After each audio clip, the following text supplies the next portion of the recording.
Nuestro estudio bíblico entre semana y le comentaba yo a Edgar que siempre que se para un programa después cuesta reiniciarlo, ¿no?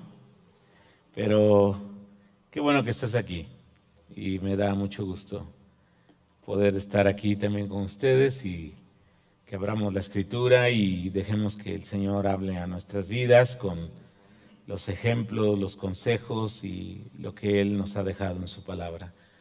Acompáñame a orar. Padre, te damos muchas gracias por tu palabra, porque ella es verdad, y queremos suplicarte que este pasaje de 2 de Samuel, capítulo 2, pueda hacernos reflexionar de cuán importante es que no tengamos en poco nuestra fe en ti, ni el servicio que prestamos a ti, sino que aprendamos, Señor, a valorar el privilegio que tenemos ahora en Cristo.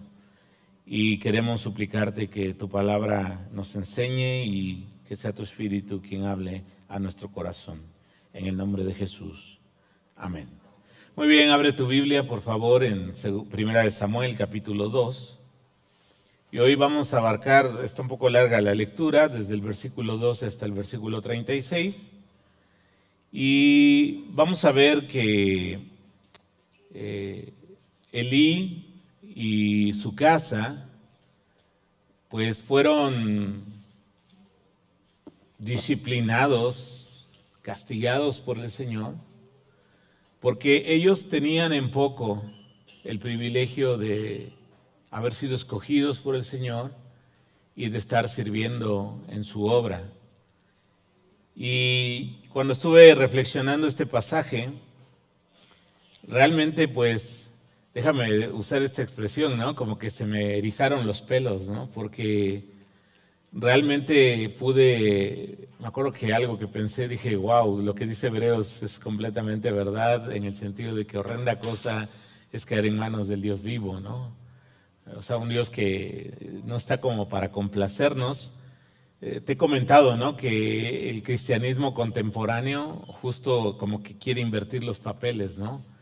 Dios está para mi servicio, para mi bendición, para agradarme y que yo me sienta bien y sea feliz. Pero y hay algo de verdad en eso, o sea, Dios es bueno y Dios procura bendición, cuidado, como acabamos de cantar, ese canto basado en el Salmo 23. Dios está ahí para pastorearnos, pero justo tenemos que entender que es al revés. Él es Señor y nosotros somos sus siervos y nos ha dado el privilegio de ser sus hijos. Pero es un privilegio que no debemos tener en poco, ¿no? Que a veces como que, bueno, pues ya soy hijo de Dios y no le damos el peso que le corresponde a ese privilegio. Así que vamos a leer y vamos a continuar entonces nuestro verso a verso de 2 de Samuel, 1 de Samuel, capítulo 12. Dice lo siguiente: los hijos de Elí eran hombres impíos, ahí subraya si quieres en tu Biblia, y no tenían conocimiento de Jehová. Y era costumbre de los sacerdotes con el pueblo, era costumbre, que cuando alguno ofrecía sacrificio, venía el criado del sacerdote mientras se cocía la carne, trayendo en su mano un garfio de 3 dientes, y lo metía en el perol, en la olla, en el caldero o en la marmita, y todo lo que sacaba el garfio, el sacerdote lo tomaba para sí. De esta manera hacían con todo israelita que venía a Silo. Asimismo, antes de quemar la grosura, venía el criado del sacerdote y decía al que sacrificaba: dame carne para asar para el sacerdote, porque no tomaré de ti carne cocida, sino cruda. Y si el hombre le respondía: quemen la grosura primero y después toma tanto como quieras, él respondía: no, sino dámela ahora mismo. De otra manera yo la tomaré por la fuerza. Era pues muy grande delante de Jehová el pecado de los jóvenes, porque los hombres menospreciaban las ofrendas de Jehová. Vamos a hacer aquí una primera pausa.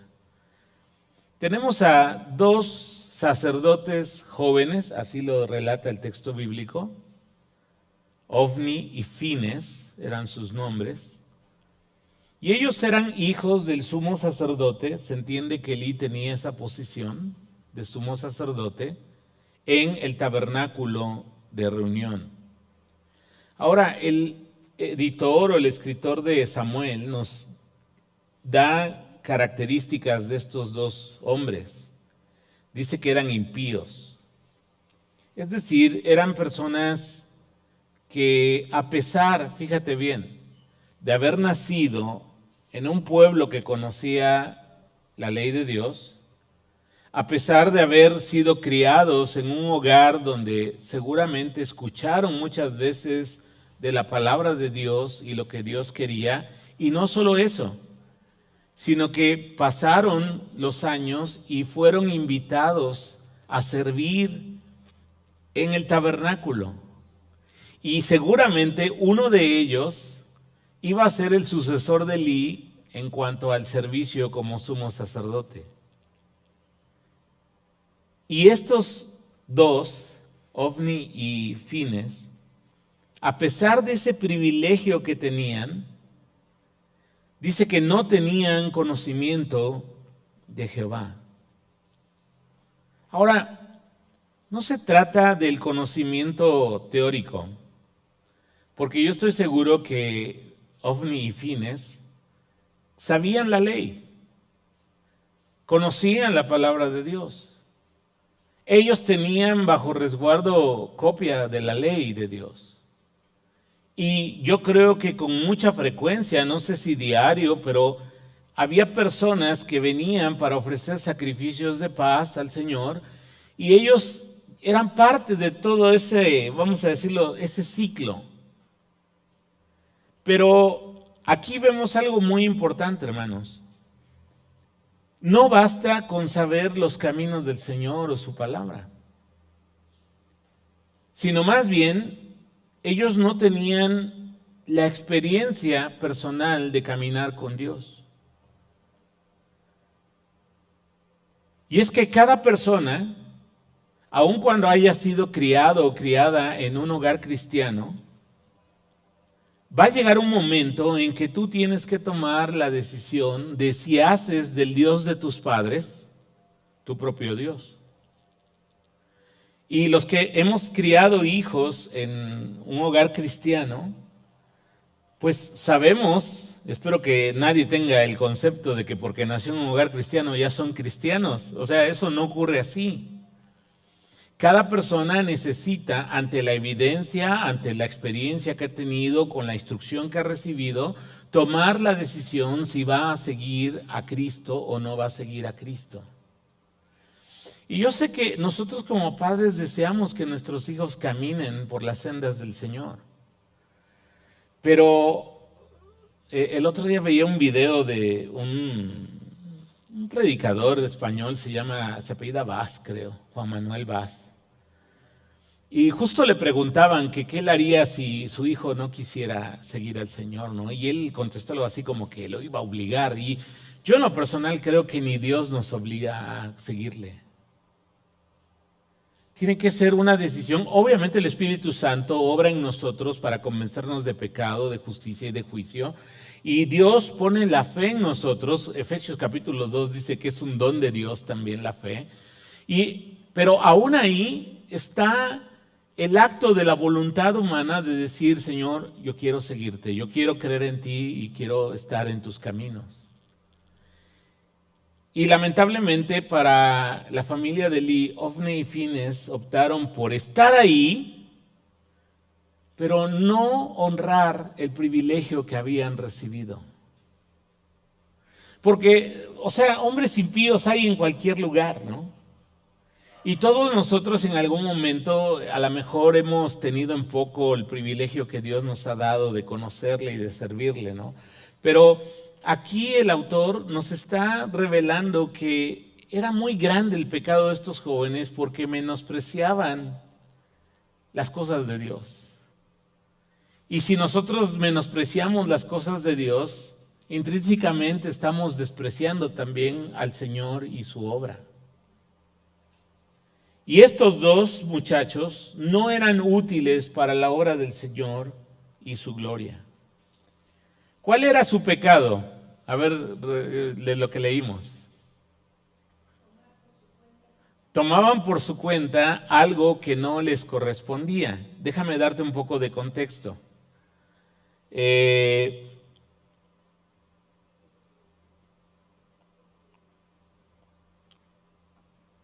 Ellos, según la ley de Dios, podían tomar una parte del sacrificio para su manutención. Déjame ponértelo así.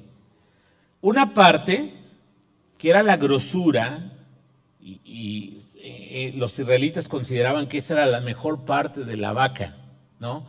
A lo mejor nosotros ahora, ¿cuál es la mejor parte de la vaca en nuestro tiempo? ¿Mande? Sí, o sea, por ejemplo, el filete, que es un músculo que va en el lomo, pues es lo más caro que puedes comprar, ¿no? De la vaca, ¿no? De ahí salen varios cortes, ¿no? Por ejemplo, el ribeye, tiene un músculo que es el filete y otro pedacito, ¿no? Y va cubierto de grasa. O el tibón, que va una parte del filete y otra parte de otro músculo. Bueno, el asunto, ¿ya se les antojó? Sí, está bueno, ¿eh? Y así como de 1,5 pulgadas de espesor y asado al carbón y lentamente ahí derritiéndose los jugos. Bueno, la grosura era para el Señor. Eso enseñaba la ley de Moisés. Otra parte era para el que ofrendaba el sacrificio. Y una parte más, que la Biblia especifica claramente, una parte del pecho y la espaldilla derecha del animal, era para el sacerdote o los sacerdotes que estaban sirviendo en el tabernáculo. Ahora, si observan, lo que hacen Ofni y Fines es que quieren tomar de lo que le toca al Señor. Ahí dice en el texto, ¿no? Que cuando iban a quemar la grosura decían, no, momento, me vas a dar carne y no la quiero cocida, la quiero cruda. Algunos suponen que lo que hacían es que la carne cruda la podían vender y era una fuente de ingresos también para ellos, ¿no? Pero el tema es que ellos estaban tomando de lo que le correspondía al Señor. Y lamentablemente, hermanos, en el ministerio es muy fácil que el corazón de los que servimos se desvíe y tengamos en poco lo que es sagrado para el Señor. Algunas personas sirven en el ministerio, pero su corazón está en buscar sacar provecho personal de los recursos que Dios le da a la iglesia o de las personas. Y lamentablemente, pues, hay muchas historias de eso, ¿no? Y lo que podemos ver aquí también con estos dos hombres es que no lo hacían de buena voluntad, ¿no? ¿Qué dijo el criado, no? Si no, yo lo voy y lo tomo por la fuerza, ¿no? De alguna manera había como una presión, había amenazas, había violencia incluso. Y lamentablemente eso lastima la fe de los creyentes sinceros que están yendo a ofrecer el sacrificio. Porque imagínate, tú llegabas con tu cordero, con tu vaca, tu toro, ¿no? Y de repente, pues tú habías sido instruido en la ley de Dios, sabías que la mejor parte era para el Señor, otra parte era para ti, y sí había que darle a los sacerdotes. Pero imagínate que tú vas con un corazón deseoso de entregarle lo mejor al Señor, y ellos tomaban de lo mejor para ellos mismos, ¿no? Y eso lastima la fe de las personas. Y yo creo que eso ha ocurrido también, ¿no? Ha habido personas que llegan ya sea aquí o allá en el Marqués, y algunos como que van huyendo, ¿no? De iglesias donde el tema financiero es lo más importante, donde con mucha frecuencia solo se enseña de el ofrendar, el pactar con el Señor y hay que darle al ungido del Señor y, o sea, esas cosas que lamentablemente hay una parte de verdad en eso, pero muchas veces se manipula. Y es que, mira, la línea entre lo que es justo y lo que es impío a veces es muy delgada. Hace unos días, ¿se acuerdan que estábamos reflexionando en Tesalonicenses, ¿no? Y Pablo hablaba de un derecho que él como apóstol y siervo de Dios tenía de ser sostenido por las iglesias que él iba plantando, ¿no? Y él les aclara, yo no he hecho uso de ese derecho. Y está bien. Pablo muchos años se sostuvo a sí mismo. Cuando él ya no pudo trabajar, la iglesia le ofrendó y sostenían y ahí tenemos la carta a los Filipenses capítulo 4, cuando él agradece, ¿no? Que se han acordado de él y le han mandado una ofrenda generosa para sus necesidades, ¿no? Pero lamentablemente también en la obra de Dios y en algunas iglesias el corazón se desvía y puede ser que estemos cayendo en este pecado que tienen Ofni y Fines, el de tener en poco lo que es sagrado para Dios. O sea, el dinero que se recolecta en las ofrendas, hermanos, es un dinero sagrado y debe ser usado para la obra de Dios. Si parte de la obra de Dios es sostener, apoyar con ofrendas a las personas que trabajan en la iglesia, es correcto, y lo estamos viendo incluso aquí mismo, en este ejemplo. Pero no se trata de que yo voy y tomo lo que a mí me da mi gana y me sirvo yo con la cuchara grande, ¿no?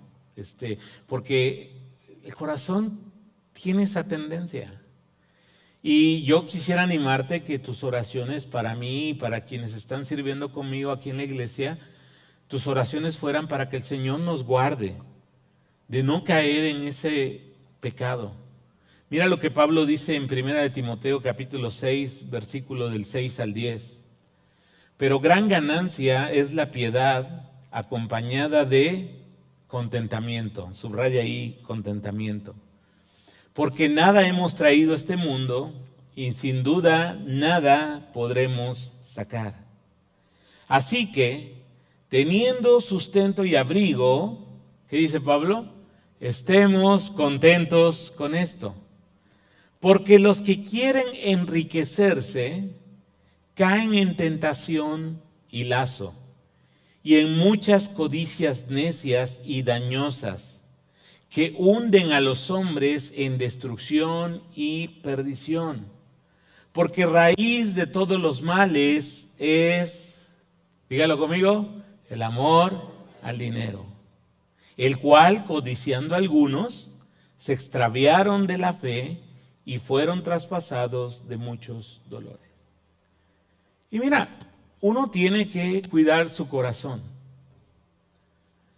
A mí me invitan ocasionalmente, mi amigo Abel Sánchez, está en una iglesia en la zona sur de la ciudad, una iglesia grande, y me ha invitado a predicar varias veces. Él viaja mucho y anda metido en cosas que a él le gustan, ¿no? Digo que a él le encanta la política, es abogado, ¿no? Yo no, esas cosas no me meto, ¿no? Y son una iglesia generosa.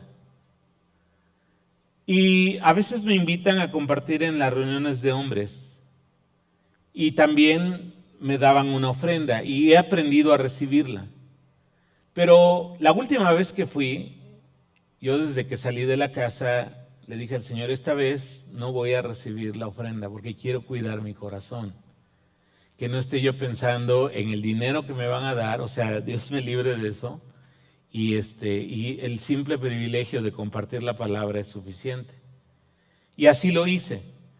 Pero te vuelvo a reiterar, muchas veces es como fácil pasar esa línea y caer en lo que dice Pablo, ¿no? La clave está en lo que Pablo dice en el primer versículo que leímos, el contentamiento, la piedad acompañada de contentamiento. Dios me ha bendecido con esto, Dios me ha dado esto y con esto voy a estar contento. Porque ¿cuál es la tendencia del corazón humano? A siempre querer más. ¿sí? Yo me acuerdo cuando era joven y andaba yo a pincel, ¿verdad? Yo decía, ay, con que tuviera yo un bochito, ¿no? En mis tiempos ese era el carro más barato que podías comprar, ¿no? ¿Y qué ocurre una vez que Dios te permite comprarte el bochito? ¿Qué suele ocurrir? Ah, pues ya no me gustó el bochito porque está muy chiquito, a lo mejor si me compro un centrita, ¿no? Decimos ya otro auto que brinca a la siguiente gama, ¿no? Y si no paramos eso, hermanos, o sea, el corazón no tiene, la codicia no tiene llenadera. Es como una sed que no se apaga. Y el Señor nos libre, hermanos, a todos los que servimos en la obra de caer en ese pecado, de tener en poco lo que es sagrado. El dinero de la obra de Dios es sagrado y hay que administrarlo bien y hay que invertirlo en lo que es la obra de Dios. ¿Ayudar a los pobres es obra de Dios? Claro que sí. A veces cuando tuvimos, ¿se acuerdan en la época de la pandemia? Regalamos varias despensas y en alguna ocasión había necesidad y Fer Uribe habló conmigo y me dijo, oye, no hay casi cosas. Le digo, no, pues vete al súper, arma unas 10, 12 despensas bien surtidas y el dinero de la iglesia se va a usar para eso, ¿no? Porque es una forma de ayudar a los pobres, ¿no? Pero muchas veces uno puede perder fácilmente el rumbo. Versículo 18, por favor.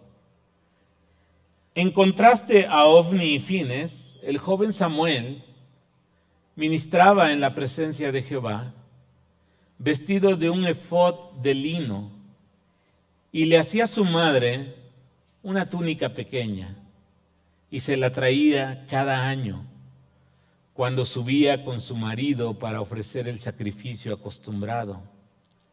Y Elí bendijo a Elcana y a su mujer diciendo, Jehová te dé hijos de esta mujer, en lugar del que pidió a Jehová, y se volvieron a su casa. Y visitó Jehová a Ana, y ella concibió. Y dio a luz, ¿cuántos hijos? 3 hijos y 2 hijas. O sea, ya eran 6, ¿no? Gracias a Dios. Y el joven Samuel crecía delante de Jehová. Entonces, hermanos, vamos a hacer aquí una segunda pausa. El pequeño Samuel servía en la presencia del Señor. Y es muy interesante el vocablo hebreo porque el vocablo hebreo significa en la cara del Señor. Como cuando alguien está haciendo algo en tu cara, en tu presencia, ¿no?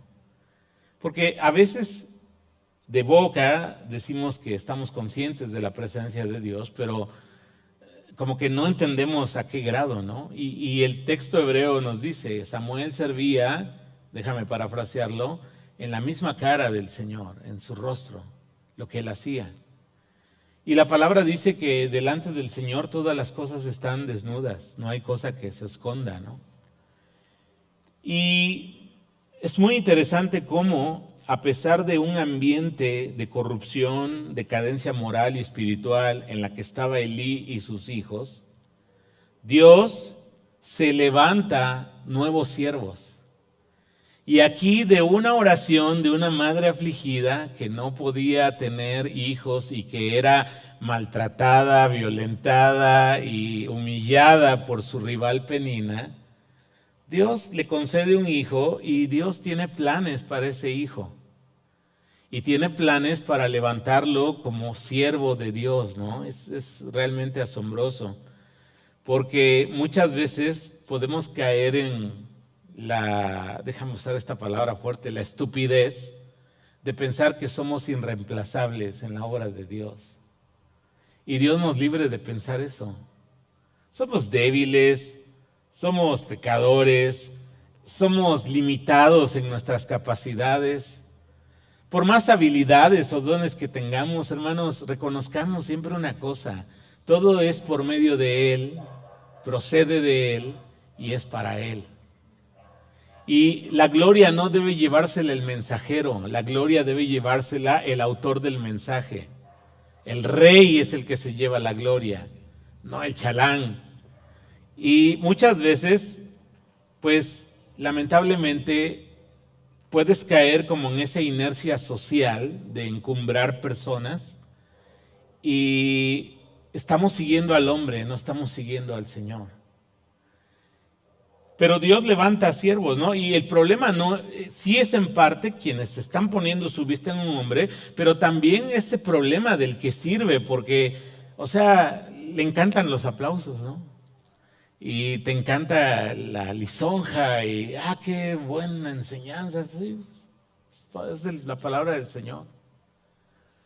Es para la honra del Señor. Es la obra del Señor.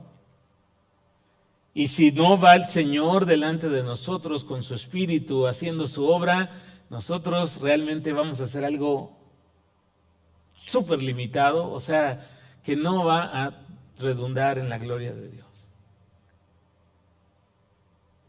Y Dios levanta a sus siervos. Mira, cuando había decadencia espiritual, por ejemplo, en este momento de Israel, Dios levanta a Samuel. Y cuando Saúl, el rey, alto, guapo, sobresaliente, fuerte, despreció al Señor, ¿qué hizo el Señor? Levantó un nuevo rey. O sea, Dios no se va a andar por las ramas diciendo, oye, fíjate que te necesito. O sea, no funciona así, hermanos. Y el Señor se apartó su espíritu de Saúl y Dios ungió a David para que fuera el nuevo rey. Y por ejemplo, estaba leyendo otra historia que a mí me encanta, está en Segunda de Crónicas, de un rey que se llamó Josías.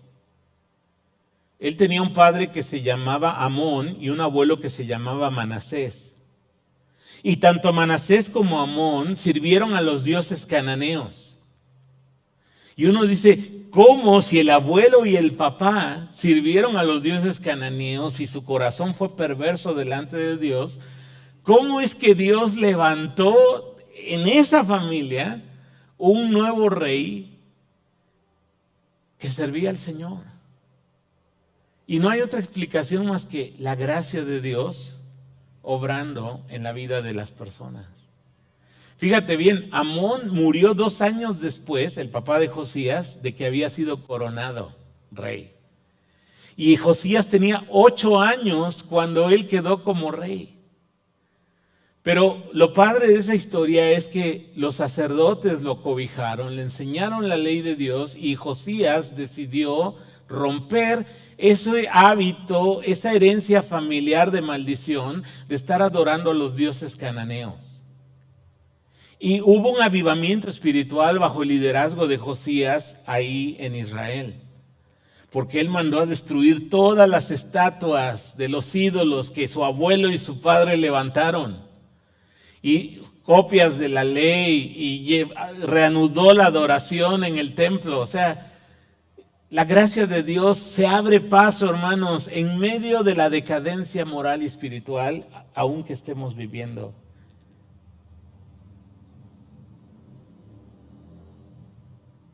Y debemos siempre estar con ese corazón, buscándole, diciéndole al Señor, Señor, mira mi corazón y corrige toda actitud incorrecta que haya. Y te vuelvo a reiterar, nuestra naturaleza pecaminosa es la que nos lleva hacia eso. Y cuando menos te das cuenta, ya te desviaste del camino. Pero la gracia de Dios se va a manifestar cuando Él, por su Espíritu, ponga en nosotros convicción de pecado y nosotros nos arrepintamos de ese desvío de nuestro corazón. Colosenses capítulo 3, versículo 23 y 24, Pablo nos dice lo siguiente: y todo lo que hagáis, hacedlo, ¿de qué forma? De corazón, como para el Señor, y no para los hombres, sabiendo que del Señor recibiréis la recompensa de la herencia, porque a Cristo el Señor servís. Y algo muy interesante de este contexto, de este pasaje de Colosenses, es que no está hablando Pablo del ministerio cristiano. Aquí está hablando de la relación amo-esclavo que estaba, pues, era lo cotidiano en la sociedad grecorromana. Y aún así Pablo les dice a los siervos que sirvan de corazón como para el Señor. Ahora, ¿cuánto más en la obra de Dios? Y también es muy lindo el detalle que deja el autor bíblico porque nos dice que Ana lo visitaba a Samuel cada año.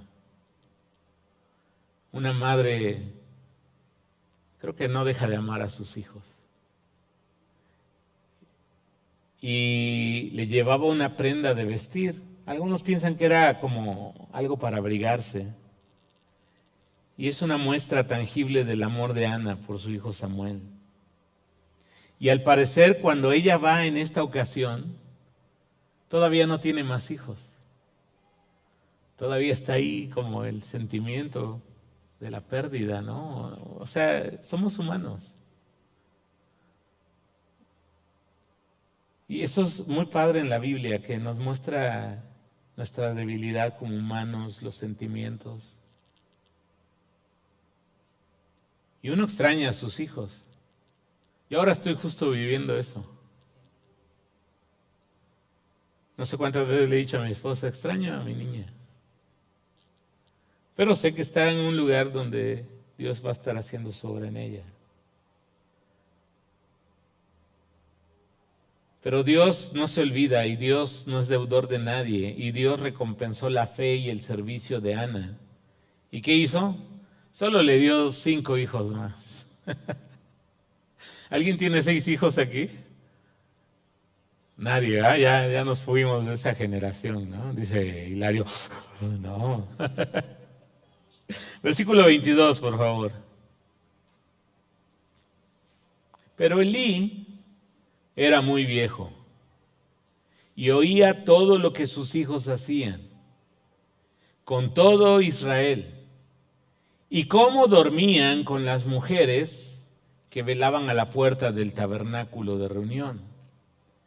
Y les dijo, ¿por qué hacéis estas cosas semejantes? Porque yo oigo de todo este pueblo vuestros malos procederes. No, hijos míos, porque no es buena fama lo que yo oigo, pues hacéis pecar al pueblo de Jehová. Si pecare el hombre contra el hombre, los jueces le juzgarán. Mas si alguno pecare contra Jehová, ¿quién rogará por él? Pero ellos no oyeron la voz de su padre, y mira la causa, porque Jehová había resuelto hacerlos morir.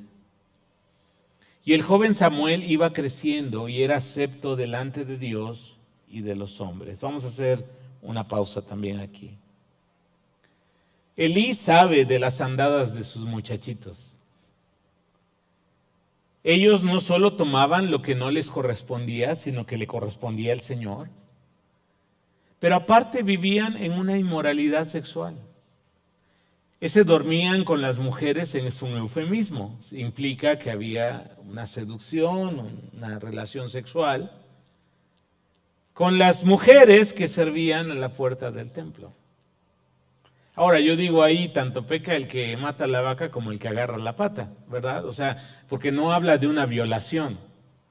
Hay otros pasajes donde la Biblia habla de una violación clara, ¿no? Como cuando un hijo de David tuvo por la fuerza a una de sus hermanas, o cuando estaba el patriarca Jacob, ¿no? Y Dina, su hija, es abusada por un hombre. El texto es muy claro en eso. Aquí, ok, quizás hacían un abuso de su posición de autoridad porque eran los hijos del sumo sacerdote. Y bueno, también lamentablemente pues hay mujeres que pues también contribuyen a que haya esa decadencia, ¿no? Y Elí los reprende verbalmente y les advierte que Dios puede juzgarlos. Y hermanos, del juicio de Dios, ahí sí, nadie se escapa. O sea, a lo mejor podemos engañar al hombre, y como dice aquí Elí, ¿no? Si el hombre pecare contra el hombre, bueno, hay jueces y a lo mejor llevan tu caso a un tribunal y ahí dirán si eres culpable o no y cómo hay que resarcir el daño. Pero dice, y si pecas contra Jehová, ¿quién va a interceder por ti? Gracias a Dios, nosotros como cristianos sí tenemos un abogado. Acuérdate lo que dice 1 Juan 2:1. Hijitos, estas cosas les escribo para que no pequen. Y si alguno hubiere pecado, abogado tenemos para con el Padre, a Jesucristo el justo. Pero tampoco debemos abusar de ese acompañamiento de nuestro abogado, nuestro defensor, que es Jesús. Dios en su soberanía, en este pasaje, nos muestra que determinó quitarles la vida a Ofni y a Finés. Y por esa razón, ellos no tuvieron la voluntad de oír el consejo o la reprensión de su padre. Y es que cuando uno es joven, hermanos, la verdad que el ímpetu de la juventud es muy fuerte. Y todos nosotros, acuérdate, hace unos 30 años, cuando éramos veintones, ¿no? De 18, 20 y tantos años, como que nos aflora la rebeldía, ¿no? Somos, como diría aquella vieja película, ¿no? Una especie de rebeldes sin causa, ¿no? Y no, es que mi jefe ya no agarra la onda, ya está ruco, o sea, yo estoy viviendo mi vida. Y mira, pasan 20 años después, ya que me acuerdo que una vez decía Rosalío Contreras, ¿no? Él es psicólogo y estudia cosas de la conducta. Le decía, ya como a las 40, casi todos los seres humanos ya maduraron, ¿no? Entonces, si tienes un hijo de kids de unos 18, 25 años, a los 40 ya va a agarrar la onda, ¿no? Y muchas veces nosotros decimos, ¿no? Ahora que ya estamos con juventud acumulada, ¿no? Decimos, ¿cuánta razón tenía mi padre, ¿no? O mi madre cuando me advirtió de esto, ¿no? Pero, pues aquí estos muchachos, Ofni y Finés, no escucharon la voz de su padre. Ahora, fíjate que en el Nuevo Testamento también hay ejemplos de cómo Dios juzgó a algunos creyentes con una muerte prematura. Por ejemplo, ¿te acuerdas del caso de Ananías y Zafira? No era un mandamiento bíblico que los creyentes tuvieran que vender sus propiedades y dar el dinero para ser repartido entre los pobres. No hay una enseñanza de parte del Señor Jesús así, explícita, que diga, todos los que quieran ser cristianos vengan sus cosas. Bueno, se lo dijo al joven rico, ¿no? Vende todo lo que tienes, dalo a los pobres y sígueme. Pero no es como una regla de fe, ¿no? Como creer en Jesucristo, como, no sé, la cena del Señor, y algunas otras cosas, ¿no? Sin embargo, el texto en el libro de Hechos, como lo vamos a ver en unas semanas, en el verso a verso de los domingos, hubo este deseo en los creyentes de compartir con los que padecían necesidad. Y comenzaron algunos a vender algunas de sus propiedades, no dice el texto que todas sus propiedades, a lo mejor vendieron un terreno, una casa, y el dinero lo llevaban al pie de los apóstoles. Ahora, ¿cuál fue el detalle con Ananías y Zafira? ¿Te acuerdas? Que ellos tomaron la mitad y entregaron la mitad. Ahora, eso no era pecado.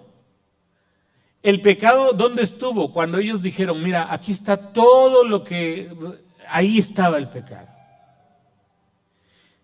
Y el Espíritu Santo le muestra a Pedro que están mintiendo. Y entonces caen muertos. Primero él y luego ella. Y está muy duro, ¿no? Imagínense que el Señor juzgara a nosotros con esa firmeza. Por ejemplo, otro caso que se menciona en el Nuevo Testamento es de los que toman la mesa del Señor indignamente. En 1 Corintios 11, Pablo dice, porque el que come y bebe sin discernir el cuerpo de Cristo, juicio come y bebe para sí.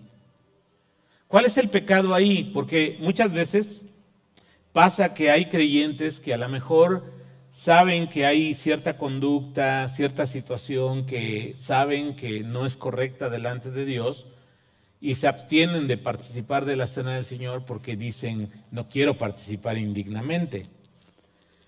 Creo que ese es un error y quiero instruirte en este sentido. Lo que dice ahí Pablo después de ese versículo dice, por tanto, pruébese cada uno a sí mismo, y fíjate lo que dice Pablo, y coma, y beba de la copa.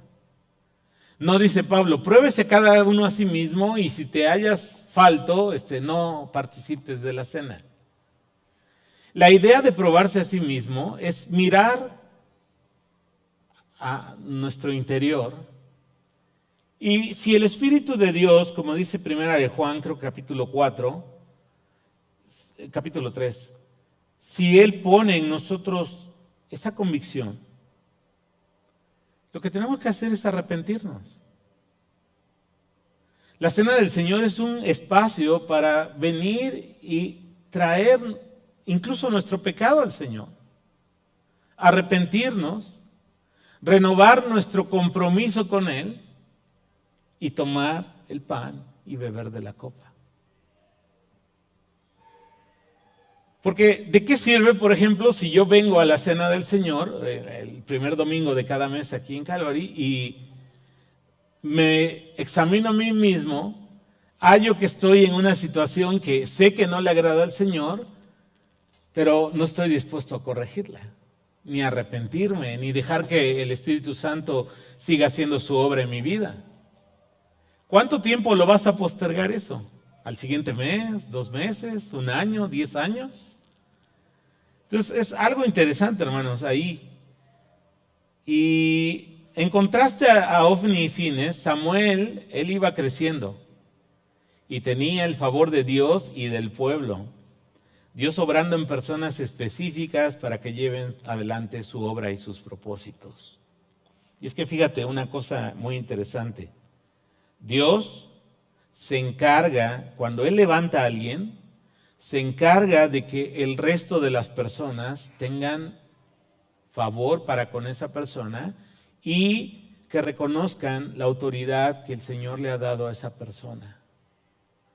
Porque la autoridad, por ejemplo, en la iglesia, no es algo que se tenga que imponer. Es algo que el Señor concede. Y las personas, claro, en obediencia a la palabra, porque la palabra que dice, sujétense a sus pastores, tengan en alta estima a sus líderes, ¿no? Primera de Tesalonicenses 5, Hebreos 13. Pero Dios propicia eso. Y aquí lo podemos ver claramente con Samuel. Versículo 27, por favor.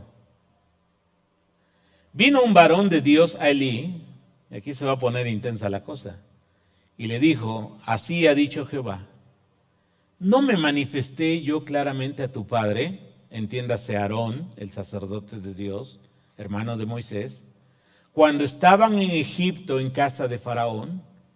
Y yo le escogí por mi sacerdote entre todas las tribus de Israel, para que ofreciese sobre mi altar y quemase incienso, y llevase ephod delante de mí. Y di a la casa de tu padre todas las ofrendas de los hijos de Israel. ¿Por qué habéis hollado mis sacrificios y mis ofrendas, que yo mandé ofrecer en el tabernáculo? Y aquí está el pecado de Elí. Y has honrado a tus hijos más que a mí. ¿Puedes leer conmigo esa frase? Y has honrado a tus hijos más que a mí, engordándoos de lo principal de todas las ofrendas de mi pueblo Israel. Y hermanos, aquí Dios envía un siervo suyo para decirle a Elí que Dios lo ha juzgado a él y a su casa por los pecados que han cometido. Y en pocas palabras, lo que este profeta de parte del Señor le dice a Elí es, mira, yo te di lo necesario para que tuvieras contentamiento. El otro día te hacía unas cuentas matemáticas, ¿no? ¿Cuántas tribus tenían tierra? ¿Cuántas tribus son? 12.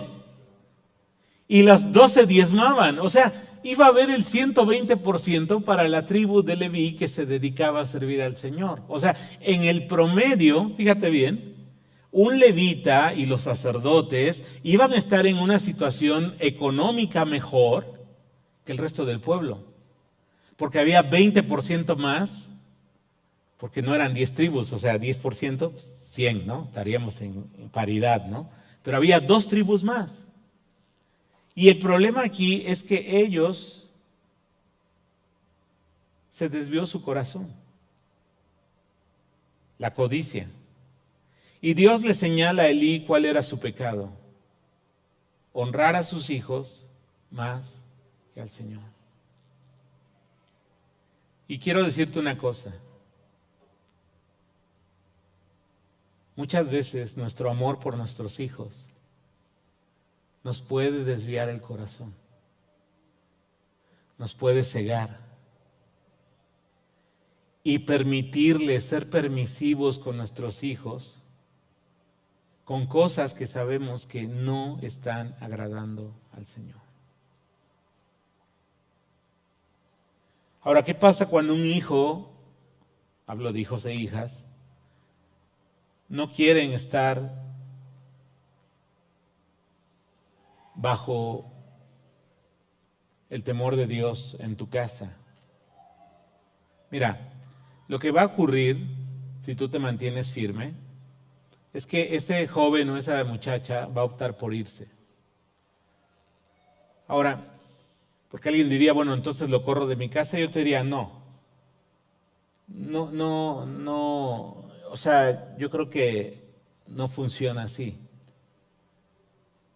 Sí, tú como padre y madre, tú tienes que poner tus reglas en tu casa, ¿no? Ahora, procurar que esas reglas sean justas, que procedan de los valores, de las enseñanzas de la palabra. Nunca dejemos de orar por nuestros hijos, aún por los pródigos. Y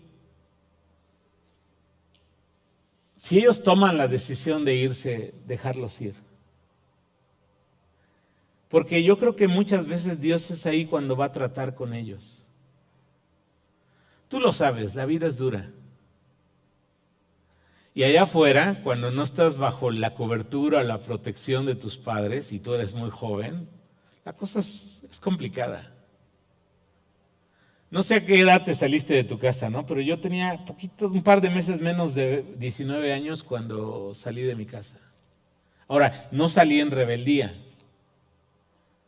Yo estoy seguro que Dios me trajo a esta ciudad para lo que el Señor ha hecho, para su gloria. Pero creo que la parábola del hijo pródigo tiene mucha enseñanza para nosotros. O sea, los hijos los vamos a amar. Pero nuestro amor a Dios tiene que estar por encima incluso del amor a nuestros hijos. Porque el primer mandamiento es ese. ¿A quién tenemos que amar con todo el corazón, la mente, las fuerzas y el alma? A Dios. Y de ahí vienen los otros amores. El problema es que muchas veces compiten, ¿no? ¿Y qué hacía Elí? Bueno, te voy a dar un spoiler del capítulo 3. Cuando Dios le habla a Samuel, ya estaba más grandecito, y le dice cómo va a juzgar a Elí y a su casa. El Señor le dice a Samuel, porque él no estorbó a sus hijos para hacer lo que están haciendo. Te voy a poner un ejemplo, a lo mejor burdo, ¿no? Vamos a suponer que tu hijo, tu hija está batallando con el alcohol, ¿no? Es una tentación, ¿no? Y tú todavía le dices, sí, hijo, no te preocupes, ve y cómprate un six de cervezas. Tú estás contribuyendo. Y a lo mejor dando ciertos permisos, dándole ciertas facilidades. Se va a ir al antro, ¿no? Allá y va probablemente a tomar y va a estar en un ambiente que no es sano y a lo mejor hasta droga va a estar consumiendo y tú todavía le dices, ven, te presto el carro, ve, ¿no? O sea, yo creo que ahí hay una lección para nosotros. Lo vamos a ver más profundamente en el siguiente capítulo. Pero eso es lo que Dios le reprende y le dice a Elí. Honraste más a tus hijos y no les estorbaste para que no hicieran, porque Elí tenía toda la autoridad. Él era el sumo sacerdote de Dios. Vamos a suponer que por un tiempo no se dio cuenta de las cosas que hacían sus nenes, ¿verdad? Pero en cuanto él supo, ¿qué es lo que tenía que haber hecho? Debió haberlos retirado del ministerio, aunque fueran sus hijos. Y te entiendo perfectamente, o sea, muchas veces uno como padre dice, no, pero ¿cómo le voy a quitar eso? O con amigos. Hace muchos años me tocó, pues, quitar del ministerio a un amigo mío. Y yo tenía el corazón dividido, o sea, porque decía, pero pues, es mi cuate, o sea, ¿cómo le voy a hacer eso? Pero por otro lado yo entendía que era mi responsabilidad por lo que estaba haciendo. Y entonces fui a pedir consejo. Yo sabía lo que tenía que hacer, pero fui a pedir consejo. Y lo que me dijo la hermana que me aconsejó, me dijo, acuérdate de Atalía, una historia de reyes. Su propio hijo la depuso como reina madre de Israel porque ella adoraba a los dioses cananeos. Entonces salí como con... Y es doloroso. Es doloroso, hermanos. Ahora con los hijos también, ¿no? Pero tenemos que entender una cosa. Dios honra a los que le honran. Y esta es como la parte no grata a veces del ministerio. No se trata de que yo soy juez, pero si yo tengo o tú tienes una responsabilidad en el ministerio, Dios te va a pedir cuentas si te hiciste pato o si actuaste como Dios te pide en su palabra. Vamos a ver el versículo 30, vamos a terminar con este último párrafo, porque ya me estoy extendiendo.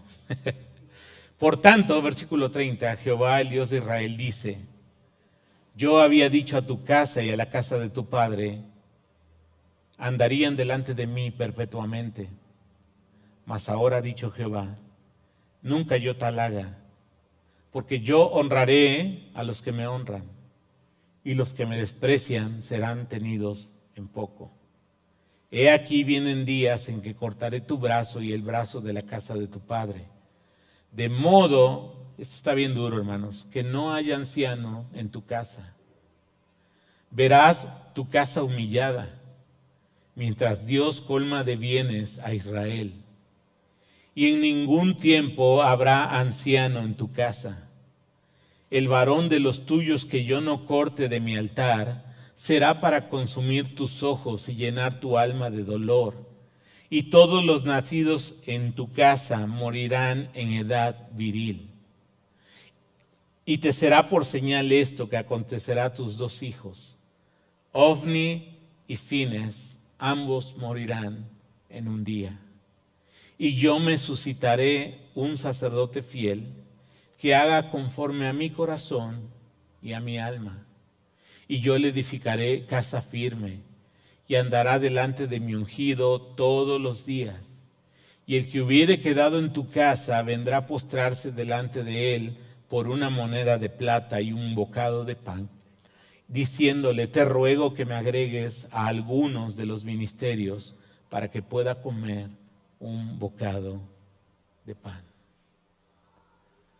No sé qué sientes tú al leer esto, pero a mí se me enchina el cuero. Y como dice el autor de Hebreos, horrenda cosa es caer en manos del Dios vivo.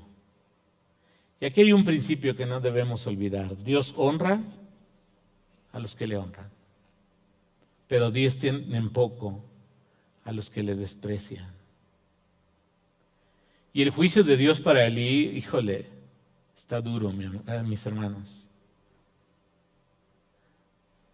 Tus hijos varones y tus descendientes varones van a morir de manera prematura, en el apogeo de la vida.